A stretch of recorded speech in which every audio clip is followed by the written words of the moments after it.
우리의 육신의 도움을 영적으로 물리치고 신령한 은혜로 우리 심령이 뜨거워지는 귀한 은혜가 있으시기를 주님의 이름으로 축복합니다. 오늘 말씀의 제목은 유다 자손 지파의 경계입니다. 유다 자손 지파의 경계가 오늘 우리에게 어떤 의미를 주는지 함께 말씀을 나누고 싶습니다. 반만년의 역사를 자랑하는 우리 대한민국은 삼면이 바다로 되어 있는 반도입니다. 그렇죠? 반도로서 작은 나라이지만 우리나라 참 아름다운 나라입니다. 살기 좋은 나라입니다.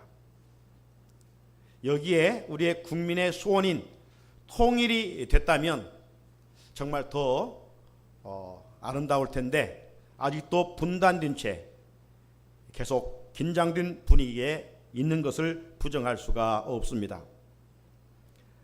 빨리 국민의 소원인 통일이 돼서 이 서울역에서부터 출발하여 평양을 거쳐 중국과 또 러시아를 거쳐 저 유럽에까지 달려가면 얼마나 좋을까 생각을 해 봅니다.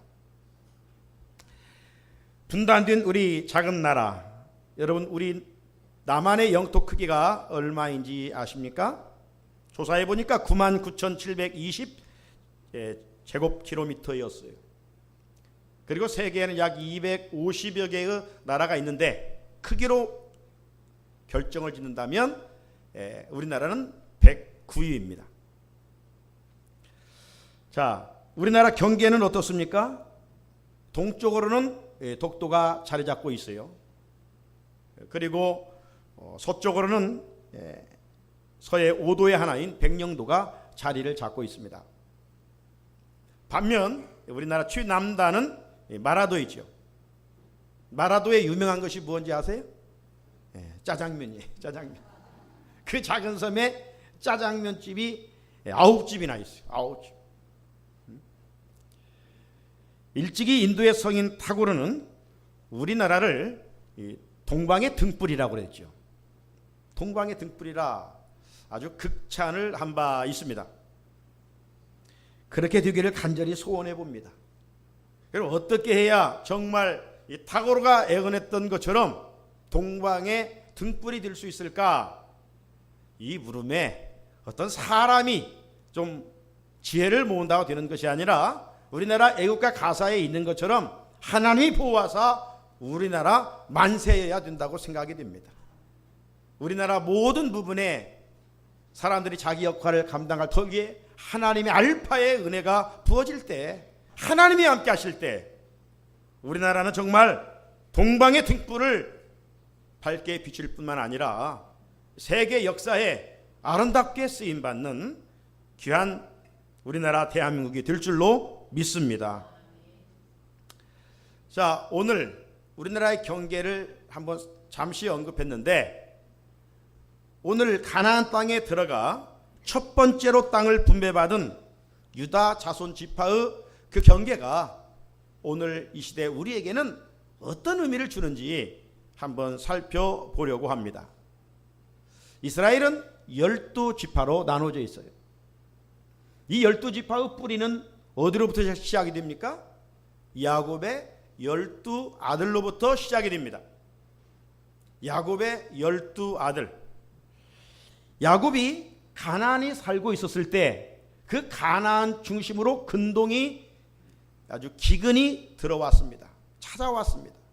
심한 기근이 찾아왔지요. 무려 7년 동안이나. 하지만 애굽에는 한 총리가 있어 지혜롭게 정치를 함으로 말미암아 풍년 때 곡식을 잘 저장해 두어서 흉년 때를 잘 이겨나갈 수가 있었습니다. 그 애굽의 총리가 누구입니까?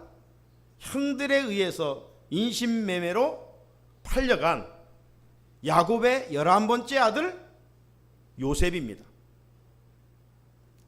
하나님의 섭리 가운데 요셉이 애굽의 총리가 됐어요. 종으로 팔려간 지 13년 만에 하나님의 은혜로 당대 최고의 나라 애굽의 이집트의 바로 다음가는 국무총리가 됐어요.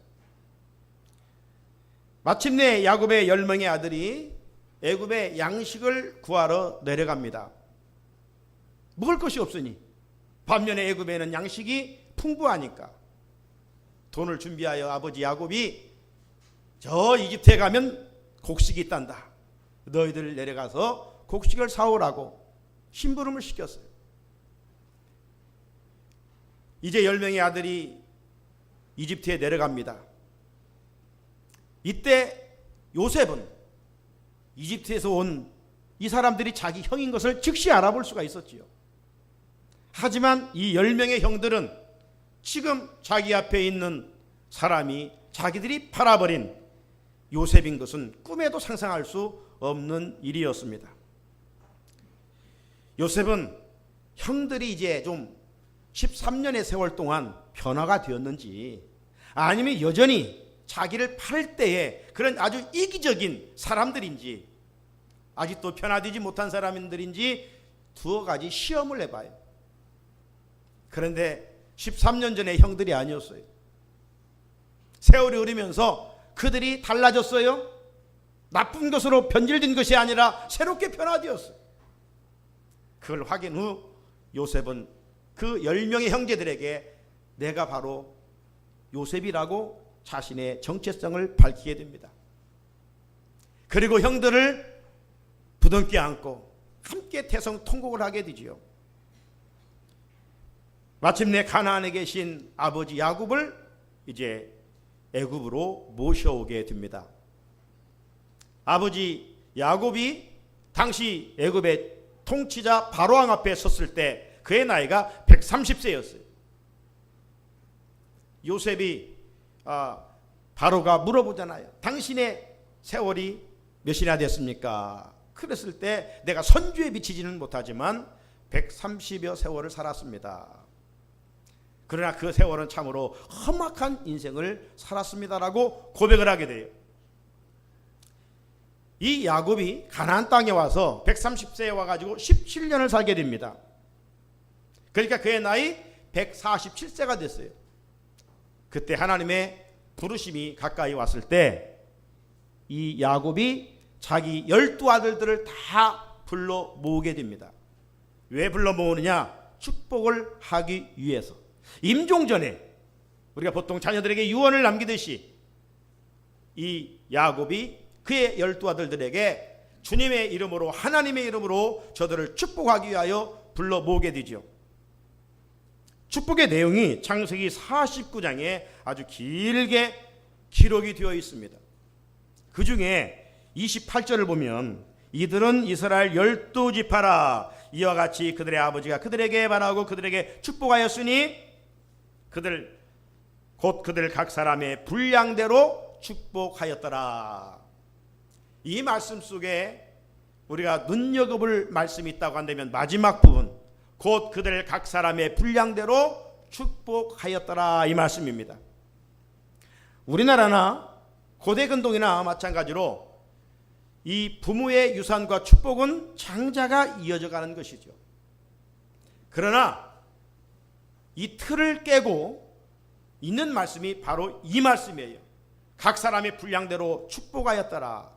이 말은 무슨 말이냐? 장자라고 해서 저절로 많은 축복을 누리게 된다는 말이 아닙니다.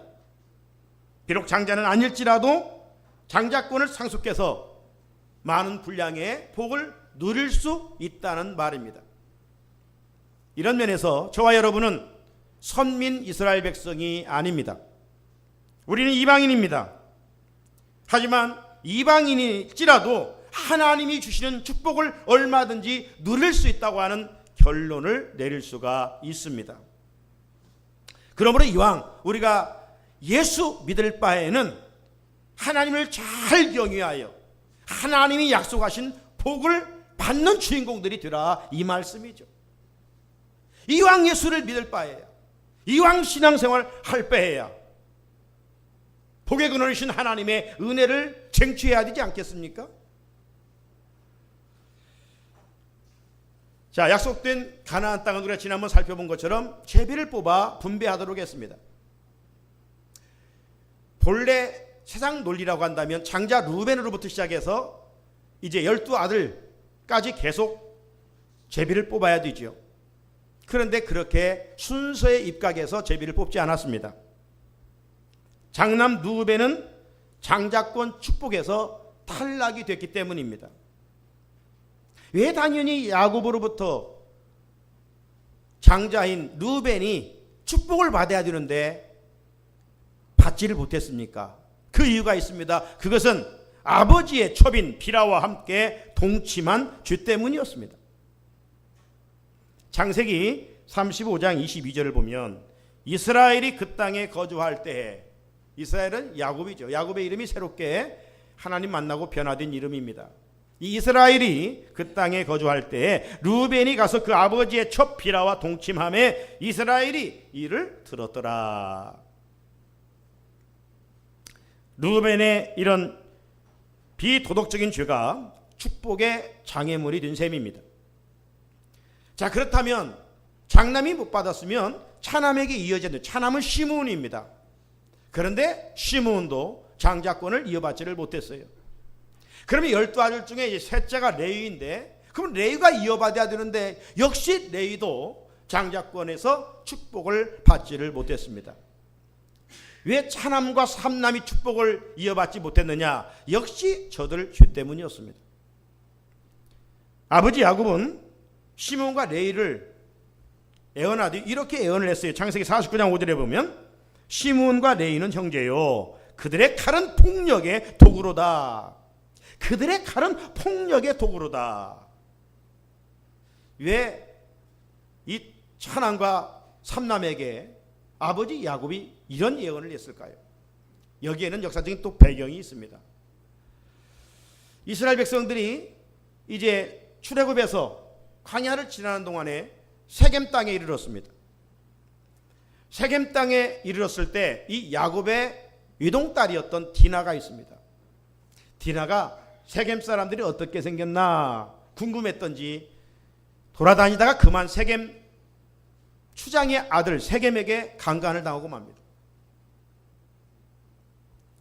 이 소식을 들은 이 시므온과 레위 마음이 편치를 않았습니다. 그런데 이 세겜이 그 자기 여동생 디나와 결혼하기를 원하고 있었던 거예요. 그래서 시므온과 레위가 거짓 계획으로 저들을 보복하기 위하여 행동을 하게 됩니다. 그래, 내 동생과 결혼을 한단 말이야? 그러면 한 가지 조건을 이루면 할 수 있도록 하겠다. 그러니까 세겜이 그게 무엇이냐고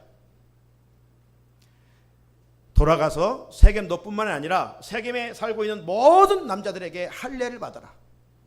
우리는 하나님의 선민인데 할례를 받아야만 하나님 백성이 될 수 있다. 그러니 너희들 남자들은 모두 할례를 받도록 하라. 할례는 오늘 말하면 남자의 성기를 자르는 포경수술을 의미합니다.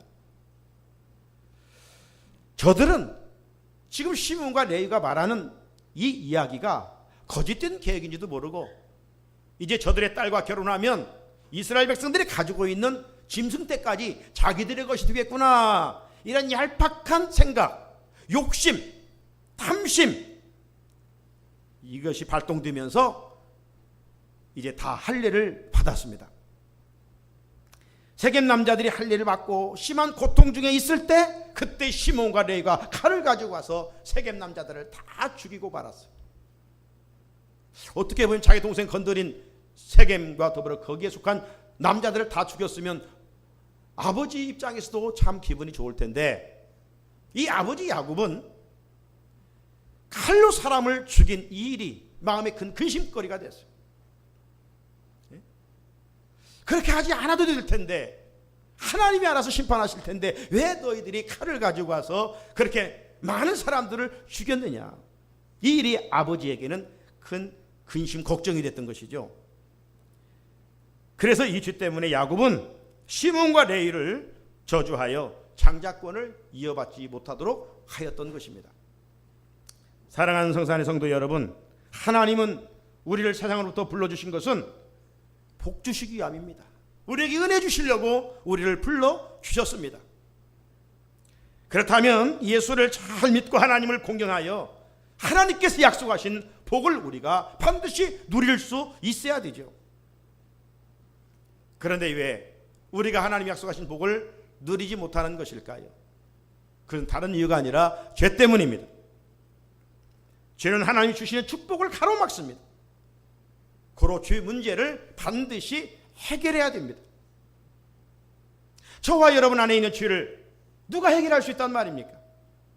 우리가 하루를 지내며 눈 감고 반성한다고 우리의 죄를 해결할 수 있습니까? 결코 그럴 수 없습니다. 우리의 죄를 해결할 수 있는 유일한 분이 계신데 그분은 하나님의 아들 예수 그리스도이십니다. 예수 그리스도 앞에 우리의 모든 죄를 다 자백하며 고백할 때 십자가에 실린 보혈로 우리 안과 밖을 정결케 해주시고 깨끗게 해주시고 그 거룩한 공간에 하나님이 우리에게 있어야 할 은혜를 하늘문을 여시고 부어주시는 것이죠. 우리들이 예수 믿고 복받았다는 게 뭐예요? 우리가 죄인임에도 불구하고 그 죄를 용서받을 수 있는 길, 즉 회개할 수 있는 길이 있기 때문입니다. 회개할 수 있다는 것은 은혜의 통로인 것이죠. 회개 없이 하나님의 나라도 들어갈 수가 없어요. 그래서 예수님은 마태복음 4장 17절에서 이때부터 예수께서 비로소 전파에 이르시되 회개하라 천국이 가까웠느니라 하시니라. 누구에게 천국을 주신다고요? 회개하는 자에게.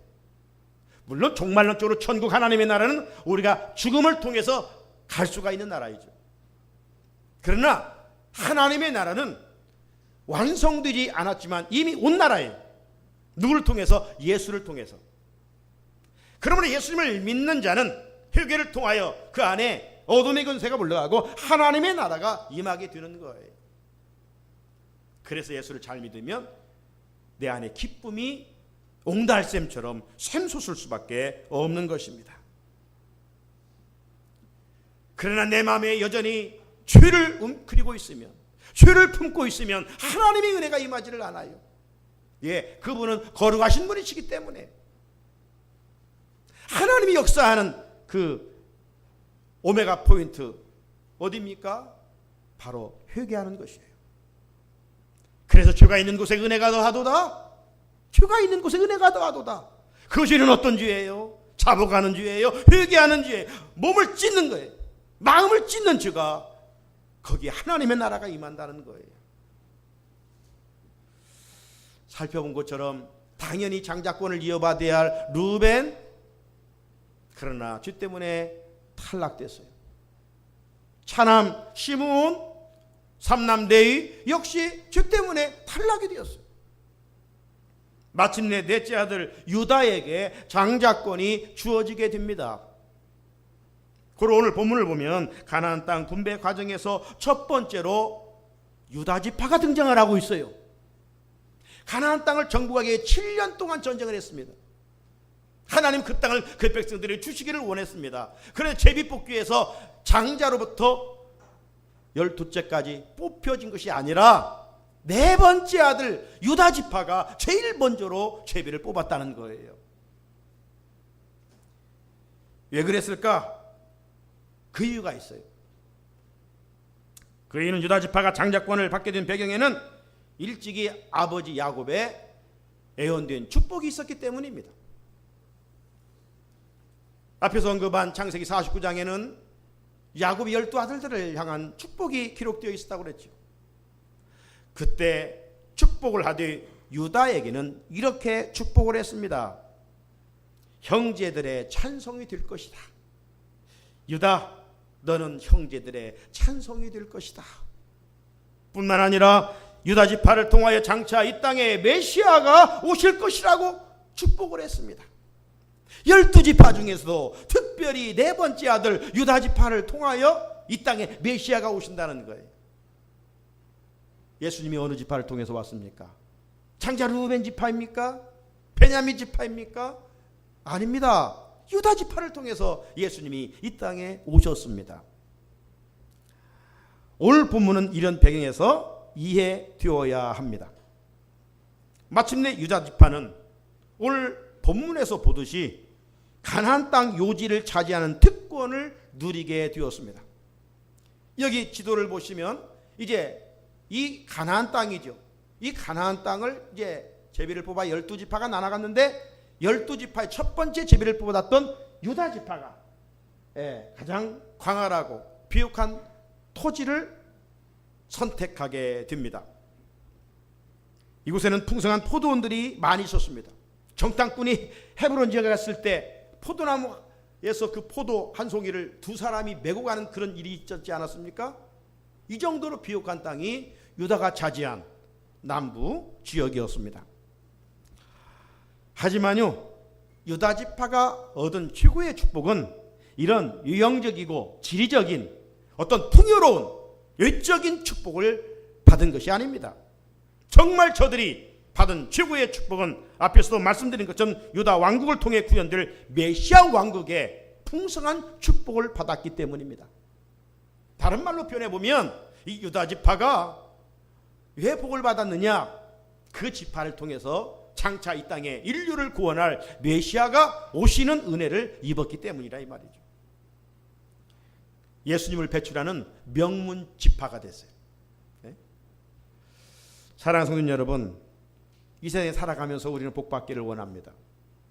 그러나 여러분, 우리가 참된 복이 무엇이냐 이 말이에요. 진정한 의미에서 복이 무엇이냐 이 말입니다.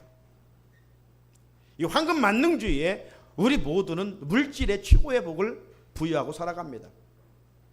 돈의 최고의 가치를 두고 살아갑니다. 이것은요, 배후에 마귀가 조종하는 것입니다. 마귀는 물질의 최고의 가치를 두게 만들어요. 그래서 예수님이 공생애를 시작하실 때 광야에 가서 40일 금식하고 끝나실 때 마귀가 찾아가서 첫 번째 시험한 것이 무엇입니까?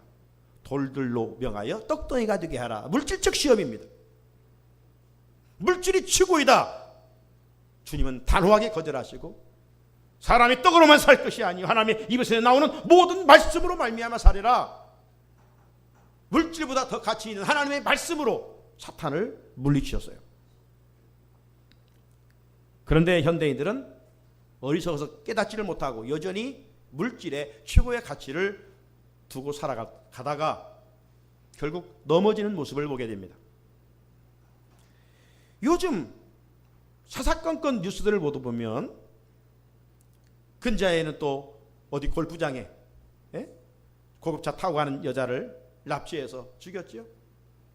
그 몇 푼의 돈 때문에 돈에 목숨을 걸고 사람을 죽이는 이런 일들 얼마나 많은지 모릅니다. 그래서 오늘날 주변에 일어나는 모든 문제의 공통분모는 돈이고 물질이에요. 돈이고 물질이에요. 이게 세상 사람들의 이 머리에 가슴에 꽉 차인 틀입니다. 최고의 가치예요. 여러분, 우리가 신앙생활 한다는 거 뭡니까? 세상 물줄기를 따라 산다는 것을 거부하는 거예요. 하나님이 어디에 가치를 두고 사느냐, 여기에 우리도 동일한 마음을 가지고 가치를 두고 살아가는 거예요. 세상 사람들이 물질이라고 할 때 아니야, 물질보다 더 귀한 것이 있어, 말씀이야. 담대히 고백할 수 있는 신앙의 가치관을 형성해야 돼요. 지난번 전국을 파탄으로 몰아간 이 비선실세 최순실 게이트 역시 뭡니까? 곳곳에 돈과 관련이 돼 있어. 돈과 관련이 돼 있어.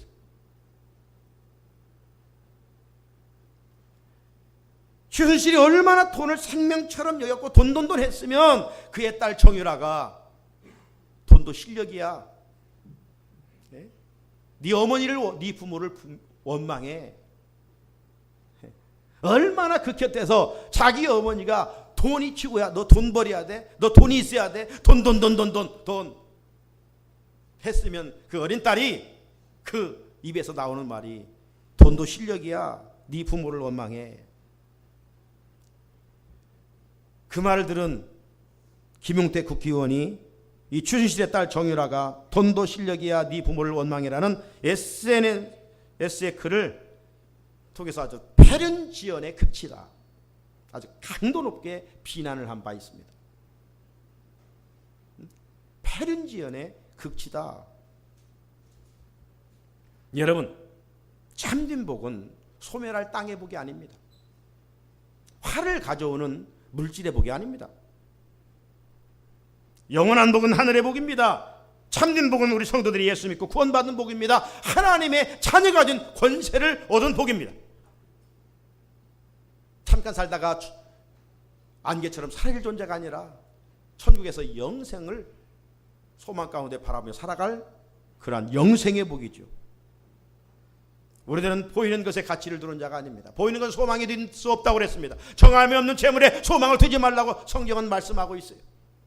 돈을 사랑하는 자는 일만하게 뿌리라고 말씀하고 있어요. 그러므로 우리는 정말 보이지 않는 것에 가치를 두고 살아가야 돼요. 이것을 얻기 위하여 우리는 사모해야 돼요.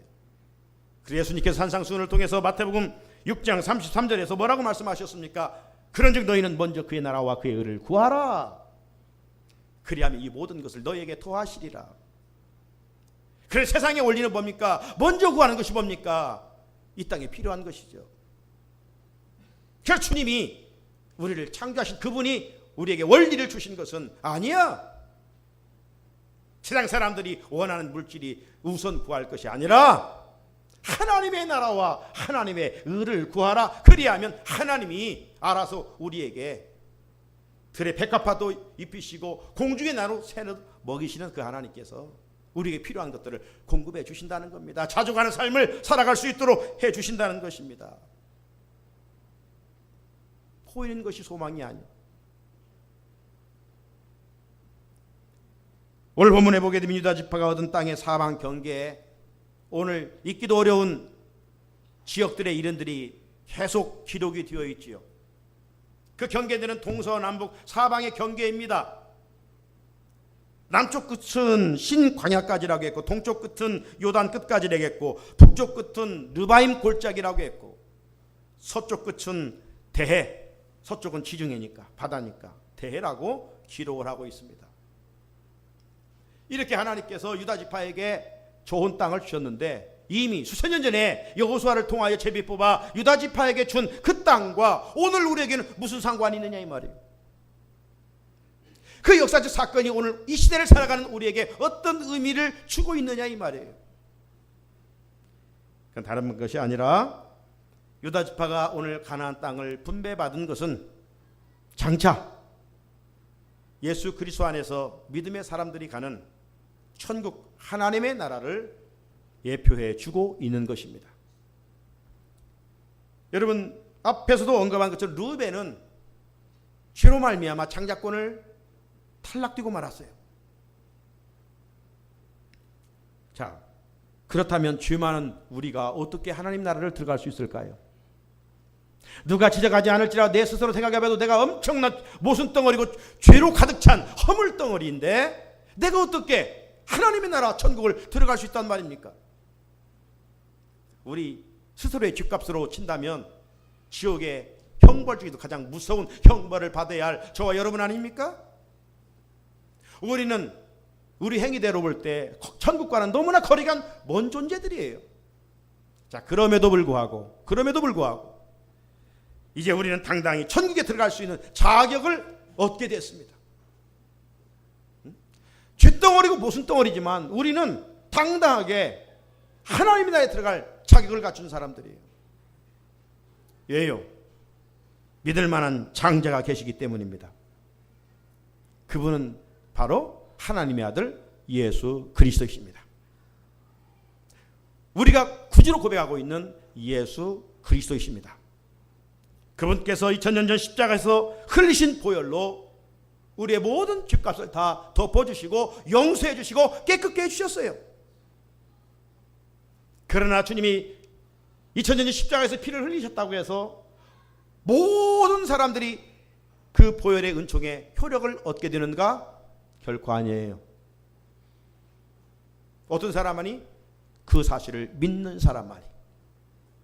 2000년 예수님이 십자가에서 흘리신 그 보혈이 내 죄값을 위해서 죽으셨다고 하는 사실을 믿는 자만이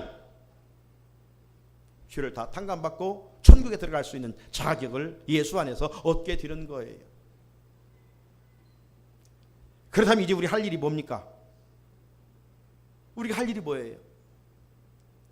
예수님이 하신 일을 믿기만 하면 되는 거예요. 예수님이 내 죄값을 위해 죽으신 것을 믿고 예수님이 나에게 영원한 생명을 주시기 위하여 부활하신 것을 믿으면 되는 거예요. 이게 우리 기독교의 캐리고마 복음의 요체입니다. 핵심입니다. 골자입니다. 십자가와 부활, 이게 복음이에요. 이걸 믿기만 하면 되는 거예요. 의심 없이 믿는 일이 우리가 하나님을 사랑하는 일이고, 의심 없이 예수님을 믿는 것이 주의 계명을 지키는 일입니다. 하나님이 이 놀랍고 신비한 일을 믿고 그 계명을 지키는 자들에게 천대까지 은혜를 베풀어 주신다고 그래요. 천대까지. 신명기 7장 9절을 같이 한번 읽어볼까요?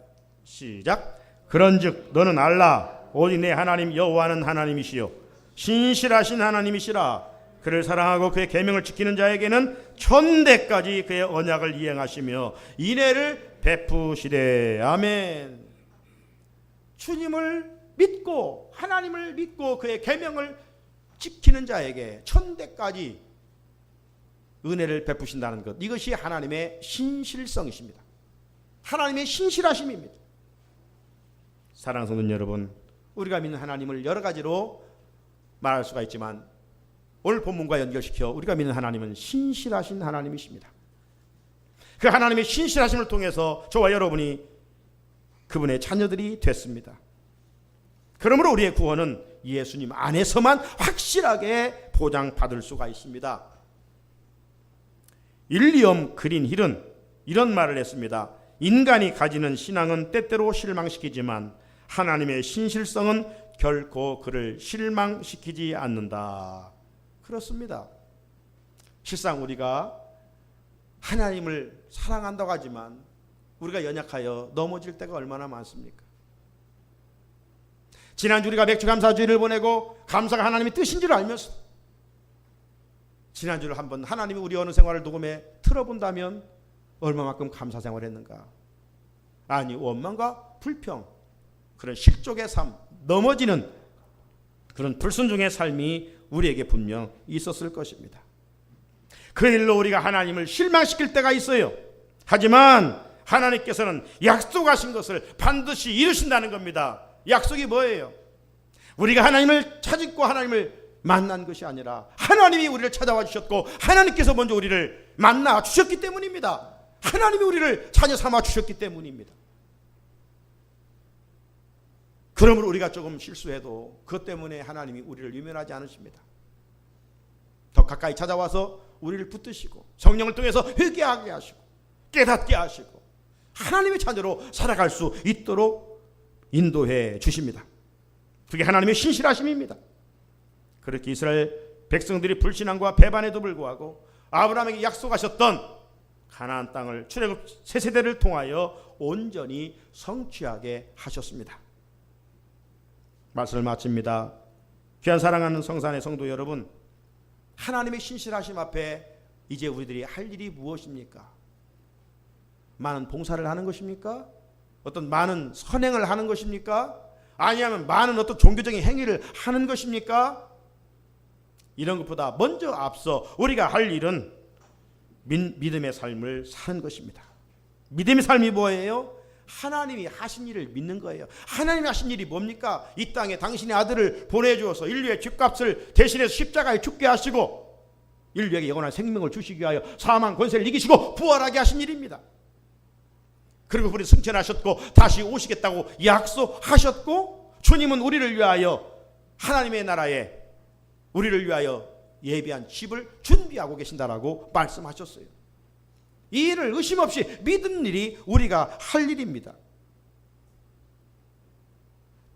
그리고 하나님의 말씀을 사랑하여 순종하는 일입니다. 이 땅의 효자는 부모 말씀에 순종하는 것이요, 하나님의 효자는 하나님 말씀에 순종하는 것입니다. 환난 많고 힘든 어려운 인생길이지만 끝까지 믿음 붙들고 살아 약속의 땅에 들어가 영생의 은혜를 입는 우리 성산의 가족들이 되시기를 주님의 이름으로 축복합니다. 같이 주신 말씀 붙들고 기도드리겠습니다.